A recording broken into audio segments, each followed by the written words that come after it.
अगर आज दिल्लीमध्ये जे काही ज्या विजयाच्या दिशेने आम्ही जो वाटचाल करतो, जे आकडे तुम्ही मला सांगतायत, परत एकदा दिल्लीच्या जनतेने आमचे आदरणीय पंतप्रधान नरेंद्र मोदीजींच्या नेतृत्वावर विश्वास ठेवलेला आहे।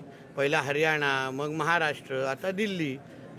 आज पूर्ण देश आज हा मोदीजींच्या विचारांवर आणि मोदीजींच्याच नेतृत्वावर विश्वास ठेवणारा आमचा भारत देश आहे आणि म्हणून त्याच्यावर अजूनही त्या शिक्कामोर्तब झालेला आहे। ते कालपासून जे ते 3 इडियट आलेले जे काही माकडं काल बोलायला बघत होते, आज ते कुठे माकडं गेले? म्हणजे राहुल गांधीच्या तर पक्षाचं मी ऐकलं 1 आणि 2 वरच आहे, काही 0च आहे। म्हणजे ते म्हणजे विचार करा, ही यांची लायकी, ही यांची लायकी आणि ही यांची राजकीय क्षमता। आणि बोलतात कोणावर आहे? मोदीजींवर।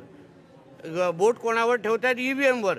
लोकांची मनं जिंकायची नाही आणि नुसतं ईव्हीएमवर ज्याच्यावर ते स्वतः निवडून आले याच्याबद्दल बोंबलत बसायचं। म्हणून आज दिल्लीच्या जनतेचं भारतीय जनता पक्षाचा कार्यकर्ता म्हणून मी त्यांचे आभार मानेन। मला वाटतं 25 का 27 वर्षानंतर परत एकदा भारतीय जनता पक्षाच्या विचाराचा मुख्यमंत्री आणि सरकार तिथे बसणार आहे। हे सगळं श्रेय आमचे पंतप्रधान आदरणीय मोदीजींचं आणि आमच्या सगळ्या वरिष्ठ नेतृत्वाचं आणि आमच्या।